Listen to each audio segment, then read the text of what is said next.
How I'm doing. It's been a while, I think. Um, Not a ton going on.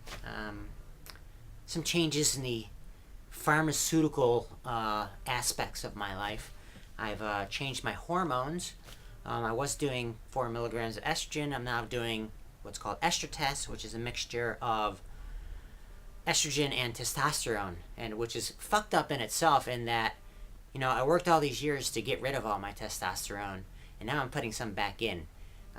But I've had a low sex drive, and I don't, you know, after you've had surgery and you don't produce really any testosterone except there's a small amount produced by a couple organs, I forget them which ones, but I have low testosterone levels, so I'm trying to add some back in with that. Um, Whether that's having any effect yet, I don't know. It's only been taking them for a couple weeks. The jury's still out on that. Um, I've also started taking I feel weird sort of talking about this, but please excuse me. Fast forward if you don't like talking about this, pills and stuff like that. But I started taking an antidepressant medication. I think as I mentioned in previous posts, I've had the blues for a little while. And so I'm taking this generic Wellbutrin stuff, and it might be having an effect. I've only been taking that for a couple weeks as well, so we'll have to see. It has some crappy side effects. I have tinnitus, which is a constant low-level ringing in the ears. It never goes away. That's caused by that drug. It's also a little bit of insomnia, which doesn't bother me too much. I don't sleep that often anyways. But that's it. And so those things have changed. The jury's still out on whether those are working, whether I need to adjust those things or not. What else? I'm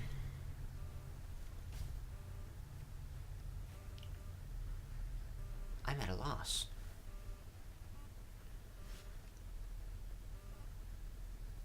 Oh, it's funny. I was going through my closet last night, just sort of throwing out all the old outfits that I had pre-transition during my early cross-dressing days. Very slutty, short, revealing dresses and that type of thing, high heel type stuff.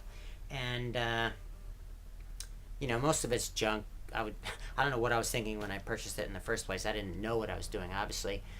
But I tried a couple of them on, and actually fit in them better now than I did back then.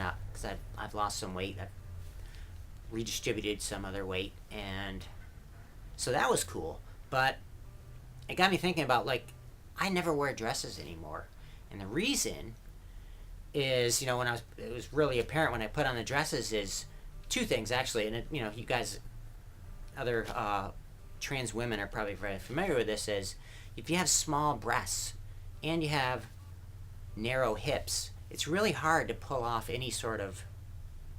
many kinds of dresses. I occasionally wear a skirt with a blazer, but that's about it, and I can't pull off many dresses, and that's been sort of a bummer, even though I'm a t-shirt and jeans gal anyways. But that got me thinking about my breasts, and so back to the breast implant issue. And so today I called and made a consultation with a plastic surgeon to talk about breast augmentation and see what the options are, costs, etc. So we'll see about that. That's happening next week, so I'll have to update after that happens. I'm sort of on the fence about that, whether I want to do it or not. There'd be a lot of advantages, but there's some risks, and there's just a whole, I don't want to say ethical, but just, do I really need, at this age, to do that? I don't know. I think I would feel a little better about myself if I did. I just wouldn't be quite as self-conscious. But we'll see. I have the money for it saved up, so that isn't a real issue. Not a whole lot else going on. I want to mention one thing. I actually joined the 20th century by getting upgraded my cell phone. I'm using one of these track phone, pay-as-you-go phones. I had one before that was from 1990 5 or something, it was very basic. Now I have a flip phone. I can take pictures. I haven't joined the 21st century. I don't have an iPhone or one of those types of things yet. Small steps. I'm not a big phone talker anyways, but this is cool. A little upgrade for me. I'm in the 21st century in other technologies, but not in the phone. I'm not a phone talker. So that's about it. I just wanted to make one plug for this book I'm reading. It's called The Raw Shark Texts, and written by Stephen Hall. It's a really good book. I'm flying through it. It's sort of, so far, if you've ever seen the movie Memento, it's this guy who doesn't remember where he is at all, or who he is, and he's trying to piece together what his life is. It's not quite like the guy doesn't forget about things every day, but it does happen to him periodically. And so he's doing this mystery thing, and it's a really cool book. I recommend it. That's the librarian in me just talking. Gotta recommend reading, kids. That's about it. I've been doing this voice modification program offered at a local college, and I'm still in the early stages that I've only really been doing it for 1 week, and it's always weird. You're doing, if you ever bought one of those like CDs that are available or DVDs that are out there by various put out by some trans women or other people, where you're making all these weird noises or sounds to try and change your pitch and resonance and those types of things. We're tackling that in this program, except it's a little more scientific.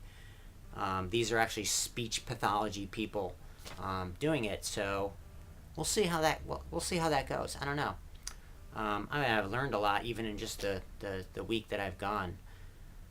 But my voice, besides my breasts, is always an issue with me. I do a lot of talking on the phone at work, and when I do, people always assume that I'm a man, and so that's very annoying. So I want to try and change that perception a little bit, at least make people not automatically assume when they hear my voice that I'm a guy, that I'm a girl, so we'll see about that. Okay, bye.